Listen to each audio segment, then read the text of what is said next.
Do y'all know each other? Welcome. No. You don't know Chris Simmons? Not. Chris Simmons. I can't believe y'all don't know each other. Chris, man, you know, me and Chris have a lot of similarities. Yeah. You know. I'm just a lesser version of Leighton. No, we actually have competing companies. Oh, okay. Okay. What are you in, Chris? What are you into? We don't compete, but we are in the same sphere. But I mean, for sure. Dude, he owns businesses. He's a foster parent, adopted parent, musician, minister. He does it all. So yeah. And on top of that, has a bunch of businesses he runs. Yeah, a little bit. So yeah. So just a good dude. Your name comes up from time to time, and every time it's always just, everybody just says how much they are encouraged every time they're around you, and just you're just a great dude. So I love it. Yeah. Let's talk. Go get that mic closer to you. But seriously, I think the first time we met was through music.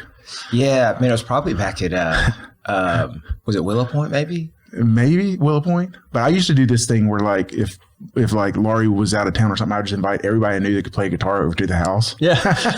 Yeah. But it always turned into, we would just sit there and listen to Chris and Ross Githens play because they were like, they're geniuses on the music level. No. Oh, wow. Edit that out of the podcast. No way. I got to hear more. Leave that out. Yeah. Got to hear more. No. So listen, a great title to have is a great dude. Yeah, great dude. Man. Yeah, great dude. Yeah, great dude. That's a good title. Yeah, I'd actually rather that title than any of the bunch of businesses, or honestly, true story. I don't really talk a ton about business. I love to talk about business, but most people don't actually know what I do. Yeah. So I think most people think I probably sit at the church and play guitar all day. Honestly. Yeah. So Yeah. I'll take great dude. Yeah. But that's not what you do. Not really. That's probably what your passion is. Yeah. I get to, I've been at the park now for 5 years. River Park Church? Park, yeah. River Park The old Church. Hamels. Okay. Yeah. We had the Twin Blend guys on here and they talked a lot about Hamels. Hey, bro. Hamels. If you're an OG from Shreveport, dude. Yeah. Are you from here? South of here, but yeah. Okay, got it. No, Hamels is a throwback. So yeah. Oh yeah.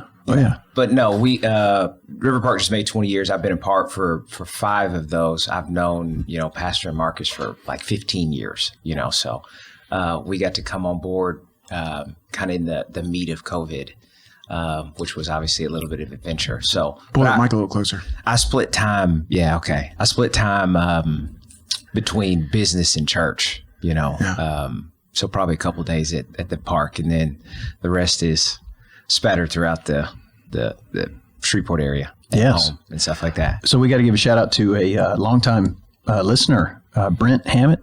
Oh yeah. Great guy, man. That's one of another great dude. Yeah, he's another great dude. Yeah. I would put them in the same category. Yeah. No, encouraging. He's excellent, dude. Creative. Again, I'm Brent light because he's super talented. That's a talented dude right there. Yeah, he can do some stuff, man. Yes, he can do some stuff. Amazing stuff. We used to go. Yeah, I remember in college we would go to the whatever that worship night was at Temple. We were like, oh, good, Brent's playing. No, he can. Yeah, played a lot of music with Brent, man. Have talked business with him, man. He does some houses and some stuff like that. Yeah, so he's just a talented guy, though. Yes, absolutely, big fan. Yeah. So business wise, what are we into? So bring me in on it. Man, do we need like a history? Do we want to go like the? Yeah, let's get it. Man, I fell into almost everything that we're a part of. This was all really by accident. I'm gonna say by the Lord's design, but really accident. It's nothing I aspired to do, nothing I tried to do, real talk, man. I went to LSU Baton Rouge, got a psych degree, wanted to be like a psychologist. Did not make the cut, didn't get in. Came back to Shreveport and was on staff at a church for a little bit, and that was cool, but made a transition, taught middle school English for a little bit. Oh, dude, I forgot you were teaching. Yeah. You were teaching and doing real estate at the same time. Well, I told you, dude, we're very similar. No, we very are. similar. Even before that, though, because I went back to teaching. Yes. So I taught 7th grade English, and I realized like there's so many jacked up kids because their homes are jacked up. And I said, man, I want to go back and get a master's in counseling and try to help the situation. and a ton of red tape in education. So I needed out. So funny story with that is I was supposed to come back and teach piano the next year. It was going to be super cool. About 2-3 weeks before school started, my principal called and said, hey, the certification didn't work out. You can't teach piano. And I said, that's all right. I'll just teach English again. He was like, well, I already hired an English teacher. So I said, that's cool. So I didn't have a job. So I finished up my master's. We were married. We went and lived overseas for a while, came back, had a master's degree in counseling, but I could not get a job. And that was also a really fun time. And so fell into real estate because Brandon Mitchell, shout out, Brandon and Emily Mitchell needed a guy to just go put out rent signs and sign leases. And so I did that. Fast forward many years, they owned this property management company, got an opportunity to buy it. That was probably 9 years ago, 9.5, almost 10 years ago now. And have been in some kind of real estate for a long time. And that company's still thriving and going. You have employees and managing. So we kind of have similar companies. Port City. And so property management. Property management. How many brews would you say that? Man, we're probably 450. 450? Yeah. Wow. Yeah. Probably 450. And this isn't the easy property management. Oh, no. This isn't like an apartment complex with 450 doors. This is 450 spread out single family. Yeah. It is it's a grind, man. It's a grind. I wouldn't it's not the hardest job in the world. It is not the easiest job in the world either. Really. I mean, Well, you just there's just not a lot of you don't just like get a lot of positive back from it, right? I mean, it is just if I get a call, it's because something is broken. Yes, exactly. If I call someone else, it is because you owe me money or you need money or something exploded or something was stolen. Not a lot of great. And then, the pandemic it just changed big time, right? Sure. I mean, we were at, my company was at maybe 600 or 700 assets. Now we're at half of that because everybody's just getting out because we're just we're getting destroyed with inflation and it's hard to make money right now. It is hard to make money in the insurance, taxes, everything's gotten more expensive. We all know this. Everything. Yeah. I mean, before the pandemic, we would go in one of these houses and take the $500 deposit, throw some paint, new carpet for that $500 and good to go. Now can't do it to $2,500, and it's like, well, I might make that all year from this house, you know? Yeah. So it's margins have just gotten super tight. Yeah. So, but yeah, it's a grind of a industry to be in for sure. Well, that's so interesting. I want to come back to the story because I'm loving it. But nationwide, all we hear about is housing affordability, right? Yeah. And I'm talking to two guys who are like trying as hard as you can in the housing affordability space, right, to give people a place to live. Yeah. And what you're saying is that the expenses just keep going up, and the margins are getting tighter. Like, what do we do? Man, I think we're going to be in a bind, to be honest with you, because, what we do, I am an owner. I own real estate as well, so I have a couple of people that I work for. I work for the owner, but I am, I always tell people I'm company of grace. Like I know these tenants. I've got people that have lived with me for years, and we might not eat on the weekends, but like once a month I see them and, talk to them and they bring their kids in. So I cannot do my job and not consider them. You know what I'm saying? So it's getting harder for them as well. It is getting harder for this guy that owns this house, and I'm obviously sympathetic to him because I am him. But I understand it's also getting harder for you because you don't make any more money. I've just raised your rent, and I know you think I'm bad or mean for that, but I have the tax bills to prove why I need more money. I have the invoices to prove why we need a little bit more money. So what's difficult, man, is in this situation, I don't feel like anybody's super winning. You know what I mean? And I think the strange thing is the majority of the tenants that we're dealing with in this space have some type of government assistance, right, as their income. And the government has caused inflation. So all of the prices go up, our dollar's worth less, but they're getting the same assistance they were getting 10 years ago. You see what I'm saying? And so that's where it's just like, and I was telling somebody the other day, I was like, man, when the economy sucks, tensions are high with everybody. Yeah. The tenant, the owner, the banker, the real estate agent, the lender, everybody. Yeah. Right. And so it just kind of brings it all together. No, it's difficult. I had a friend talk to me about an article. I think it said that nowhere in America could you work full time, minimum wage, and afford an apartment. Mm-hmm. No state.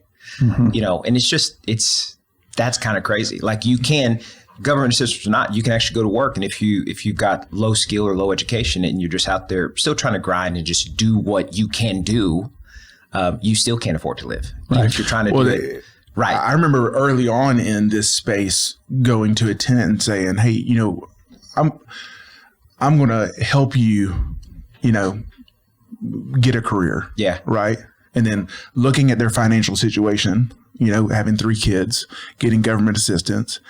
And I was like, you know, the skill level they had to go get a job and what they would have made, I would have had to kick them out of the house because they wouldn't have been able to afford the house anymore. Yeah, sure. Like they would have made less money by going to work and then they couldn't afford the house I was in. Yeah. And I was like, this is so broken. It's backwards. It's so backwards. It's backwards.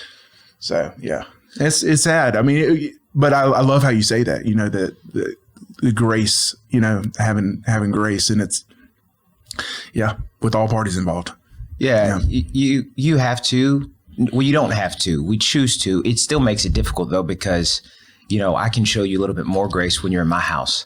I cannot show you as much grace when you're in someone else's house because there's still somebody I have to be accountable to and responsible to. But I try to explain to my owners is, hey, listen, just practically speaking, let me give this lady another month or so because it's going to be way more expensive for me to kick her out and you to fix this place up. Let's just see if she can shake back. Sometimes they do, sometimes they don't. So it's tough. Man, that sounds like it's just, it doesn't sound like there's a clear path for things to get better either.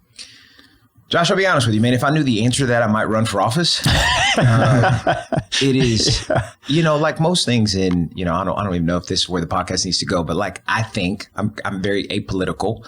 But I live in a society, right? And I think like most of our really big problems, they're all connected. They feel siloed and isolated. And it's like, oh man, we need to fix education or we need to fix, they all relate. They all connect. You know what I mean? So I don't think you can fix this one without touching on these others. So man, it is economy, it is family, it is education, it is all that stuff, you know, and I don't think there's 2025, I don't think any of us have found anybody who can like really, really fix it really, really well yet. Yeah, there's no easy button. No, not at all. Yeah, very complex. Not at all. Yeah, and you touched on family. So to you, what does that look like? Like what does that mean, right? Yeah, man, I just celebrated 15 years yesterday, actually. Yeah. Kristen, shout out.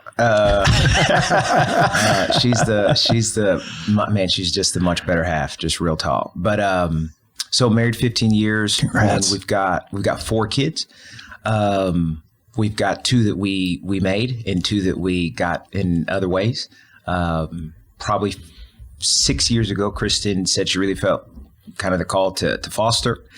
And I said, "Are you sure?" And but we got certified. Man, we started that again.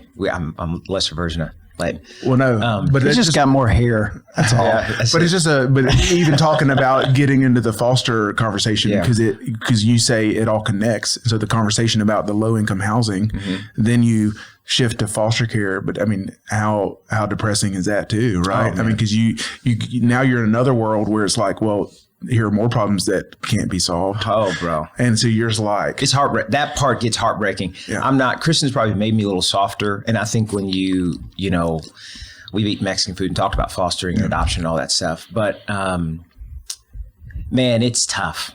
It's just really tough. You know, I'm a Shreveport boy. I don't know if I've said that. Born and raised. So I've lived in a couple other places, but like, this is my home. Right. Even though right now we're in Bossier. I'm a Shreveport guy. Thanks for coming over. Yeah. So man, you want to see your city do well. You know, you want to see people thrive. You want to see people grow. You know, I don't want Shreveport to go down. I want it to go up. I don't want it to stall. I want it to progress. And man, when you see kind of what we've seen, I mean, we've had probably a dozen or more kids in and out of our house. And you hear some of the stories and the situations, and we've said no to many more than that just because of capacity and ability, you know. That'll make you sad. That'll make you sad. Because these aren't, these are not kids in China or Africa or Russia. These are kids in our backyard. That's right. So it's tough. It's tough. Yeah. It's tough. But anyway, man, married 15 years, 4 kids, 3 boys, and one Jewel Kennedy. And so family, man, we bring a lot of energy. We roll deep. So you live next door to Ian. Yeah, down the street. Yeah. And so I work out at his gym. Oh, got it. Yeah. And so I don't even know, something had come up. Because they used to be next to where you have Shoot 360. Yes. And so something came up, and he's like, "Oh, that's my neighbor." I was like, "Oh, Chris is your neighbor."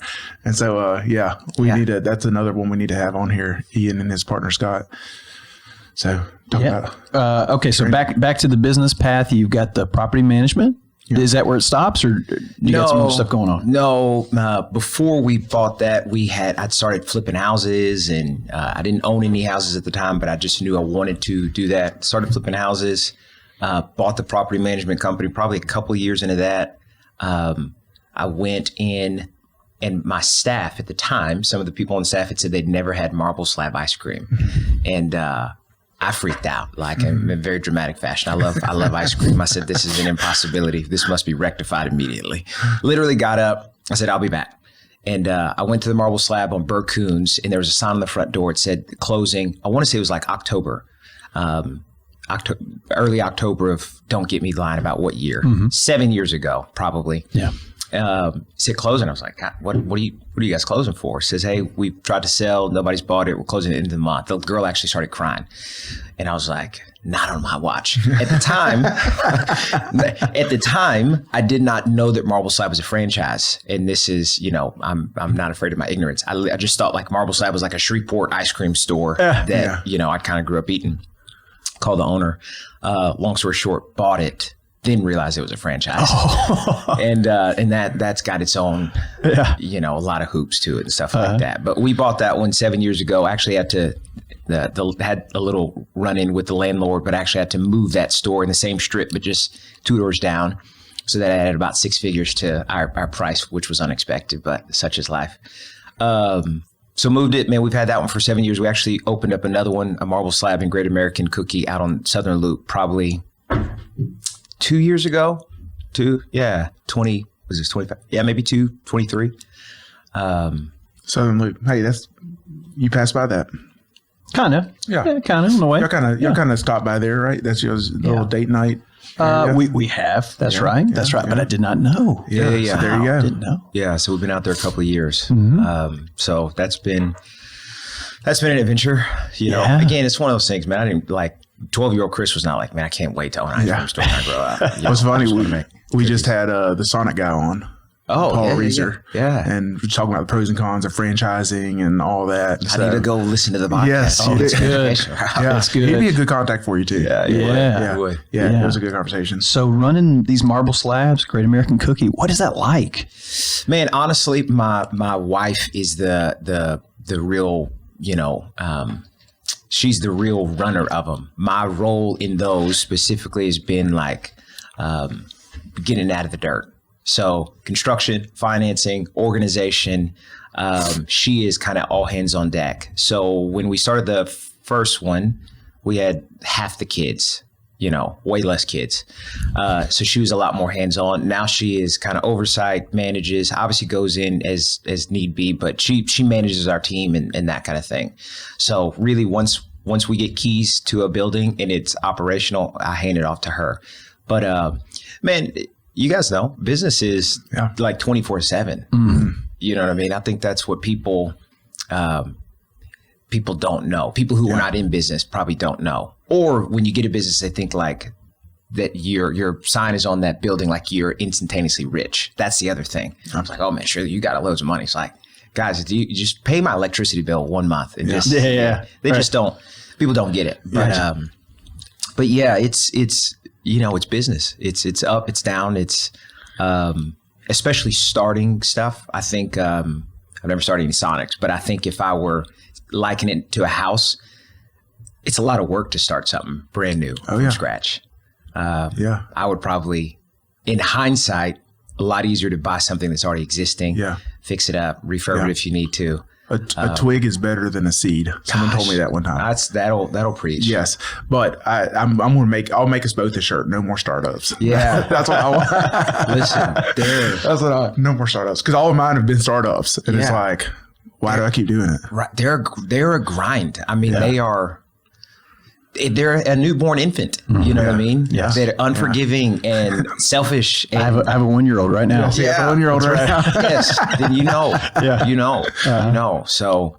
And y'all are both. And so when you think of like the service industry or retail space, like I don't pull from that employee pool. Like I don't have any of that in that area. Yeah. But everybody I know is just like, it's just really hard to find employees. That's a challenge. To be profitable. Yeah. Right. Because you can't pay them what you would want to pay a talented person. Yeah. And so you're just kind of. I have a friend who's in financial services, and he's, he deals with like CEOs and all this kind of stuff. And he says, JG, I just don't think you need managers. I think managers are like just a fake thing made up by corporate America. And I was going, my friend, a great manager is worth it. Absolutely worth it. They got to lead. They got to coach. They got to train. They got to be there for the person when they're off. Like you can't just pull this layer of people out. Now you don't need 17 managers. No, it can absolutely be too deep. But man, if you don't have a good manager, you'll never sleep. Right. You will never. You just won't. Like a good manager is the reason you can maintain a little bit of peace. That's right. That's right. No.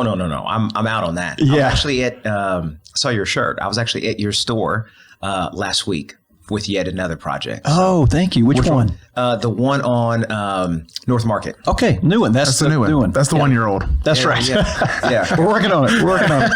Yeah. No, I was up there. I do some construction stuff as well. Yeah, so some general contracting. Well, I tell them all the time that location is just because, even like with my trade companies, if we were doing something north of town and we needed a part, we're heading to absolutely Pines Road or into Bossier, right? I said the same thing. I think that's a gang up location. I think it's killer. Thank you. Yeah, killer. Next time, say, it's Josh here, and we'll come out and rap for a little bit and cool. Come, cry on each other's shoulders. Yeah. Listen, I get it, man. All that, for sure. I appreciate. I was working with Jerry.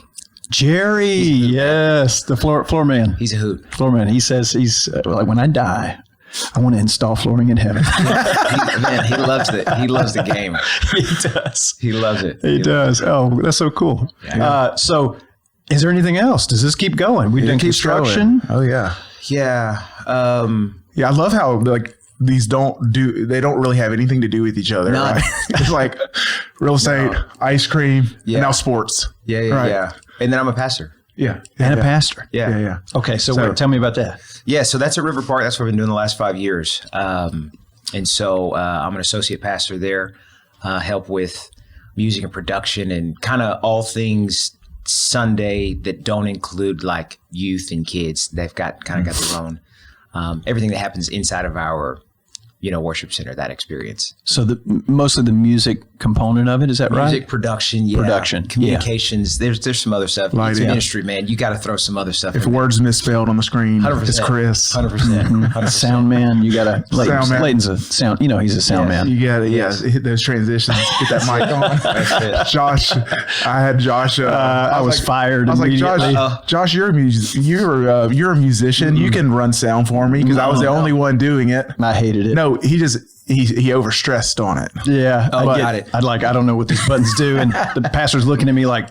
you know what I'm saying? I'm just like, now listen. No, I don't know. No, this is you just turn around and look further back. That's right. Just talk loud. Yes. I'm out.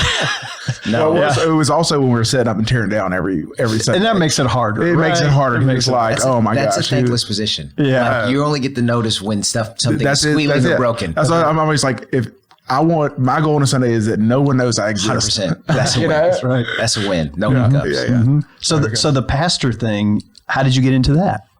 Man, I don't know. I don't know. Man, I to put it succinctly, I love Jesus and I love his church. And as an imperfect person who just tries to listen to him, I think you'll just find yourself where he wants you to be or needs you to be.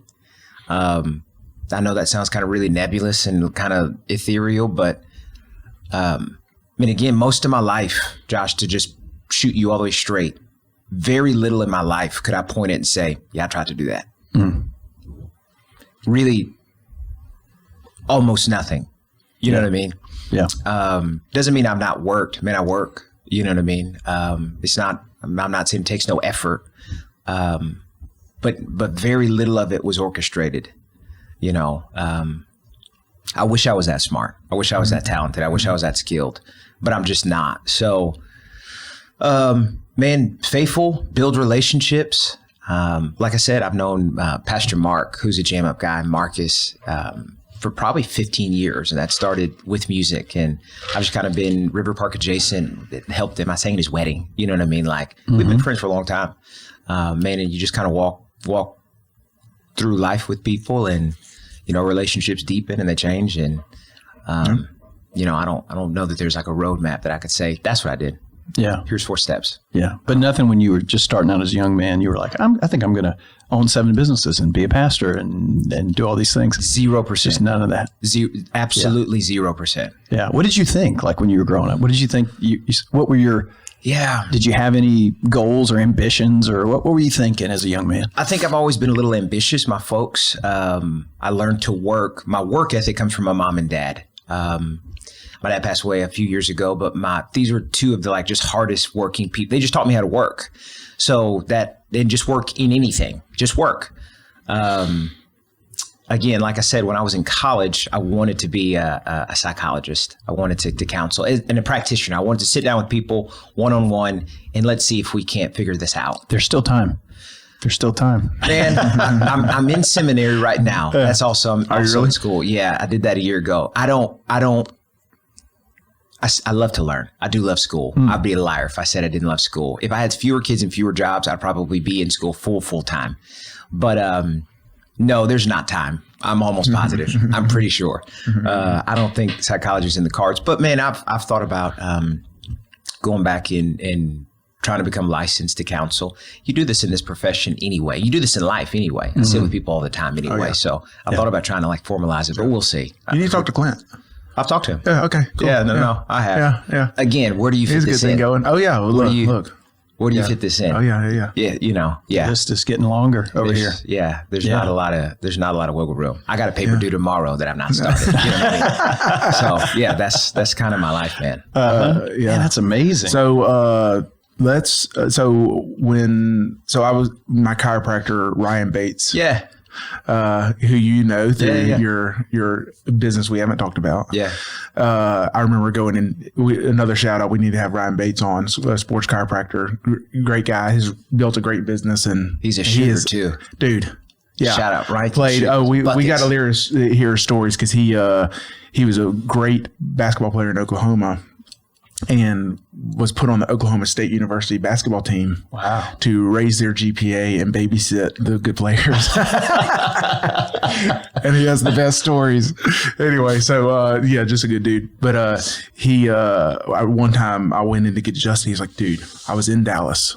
My wife wanted to shop at the mall, and they had this place called Shoot 360, and it's just this awesome thing. And he's talking about it, right? Mm-hmm. He's like, I'm calling it. He's like, are you in? I'm going to start a business. And I'm like, what?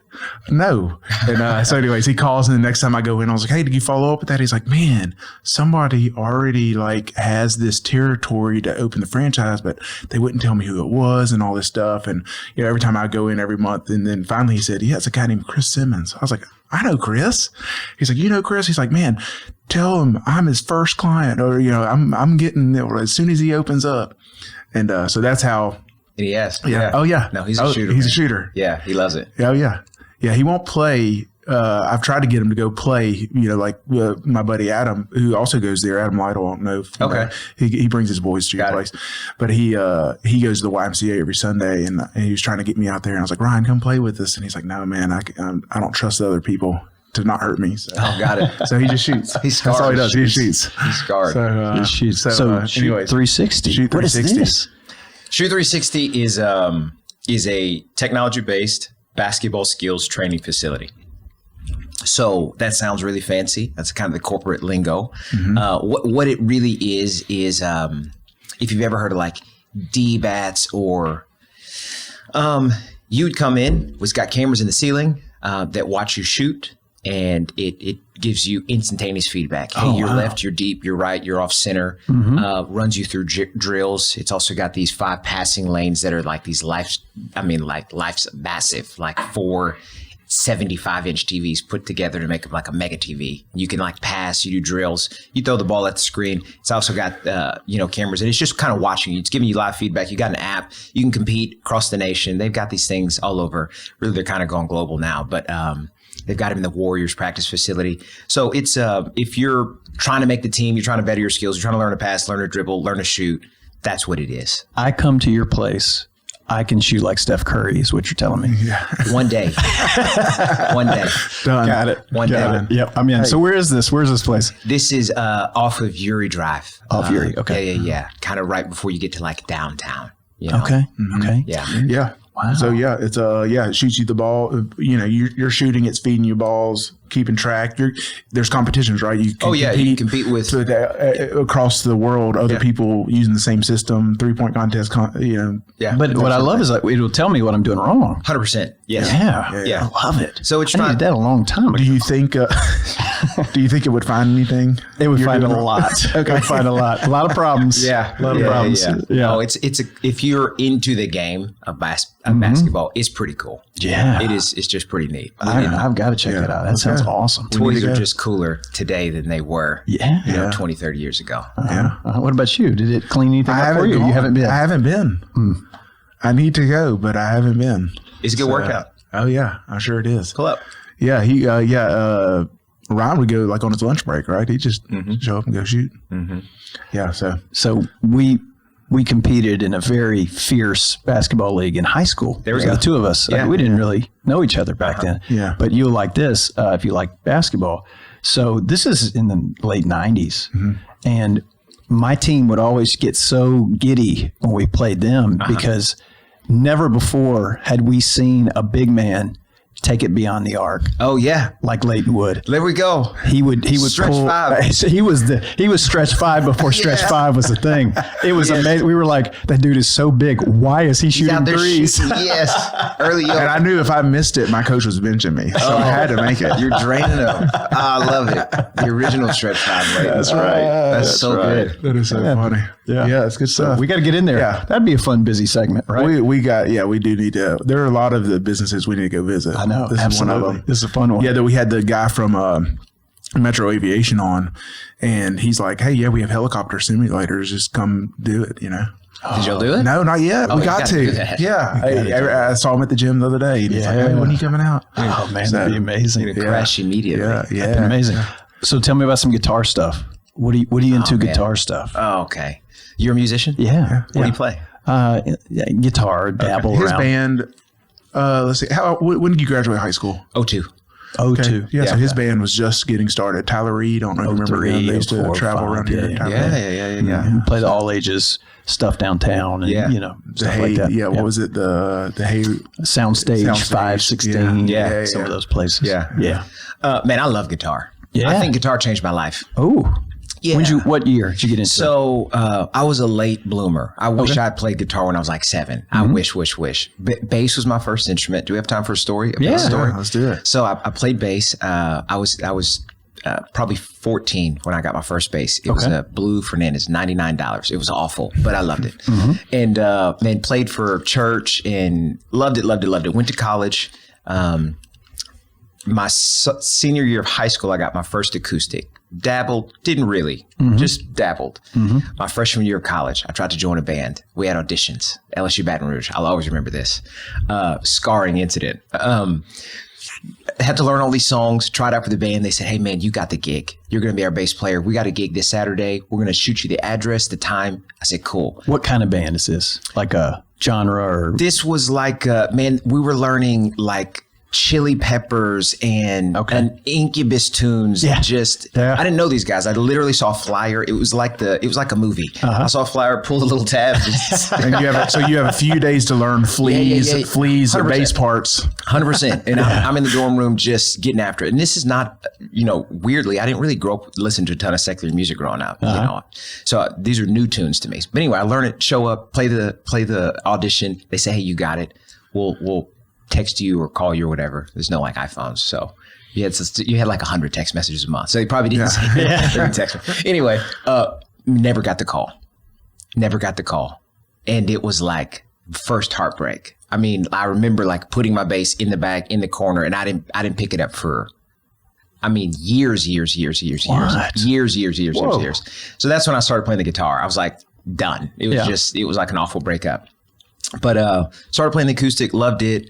Found Stevie Ray Vaughan my junior year of college. Saved up, bought an electric guitar, and that was all she wrote. Mm-hmm. It was game on then. Mm-hmm. So really, like that kind of Texas blues. Yes, no, I love it. Love electric. I started a band in college. I was not really a singer, but me and a guy started, and I sang for him, and he sang for me, and I was like, I think I'm the singer. Shout out Adam, awful. And but he could play the guitar, and man, we started a band, had a great time. But that's really where I started like leading worship, also in college, and I just kind of really discovered music, man. And music is just guitar and music, and worship has just kind of steered a lot of the trajectory of my life. So I can't imagine not having it. Yeah. And so, like, who now would you say were a Stevie Ray Vaughan? Was any others that jump out that you go, oh man, that John Mayer fan. Yeah, he knew all John Mayer stuff. John Mayer is probably why I got my guitar my senior year of high school, because I heard No Such Thing. Oh yeah, and I was like, okay, let's see. How's he doing that?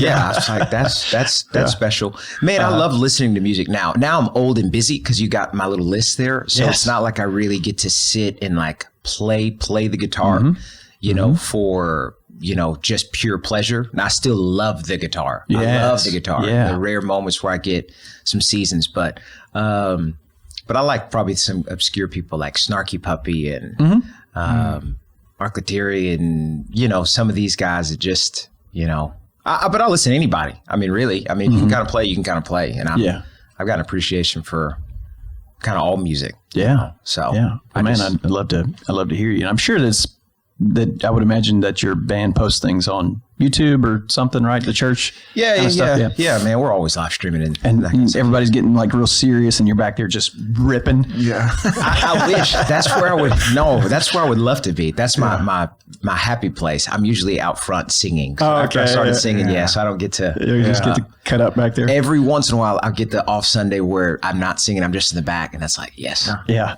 Well, listen to your background, and we're taking a little diversion here, if that's all right. But what I'm so impressed is like you started in bass, basically what I would imagine to be in a gospel setting. And that's hard. Like bass in gospel music is really, really, that's not something for a beginner to just pick up and roll into. No, in my church, man, it was very contemporary, but like a mixed setting. I went to very, very diverse church. We played a lot of diverse music. You know what I mean? So we had gospel influence with that very straight kind of straight-laced rock kind of influence. Yeah. We dabbled with kind of all of it, which I think that kind of developed a little bit of the chops, because you had to you got to play some licks and some runs but you got to play some power chords and some big ambient and some, all of it, so I don't know that I was ever really great, but I played for 4 or 5 years and was into it, until she hurt me. Oh yeah. Until they hurt me. I always think that, bass is one of those things that's really easy to kind of start, but it's really hard to get really good at. Yeah, man, I'm a bass defender, because there's a lot of guitar players who are like, man, I can play the guitar, dude. I can play the bass. I was like, hey, pause.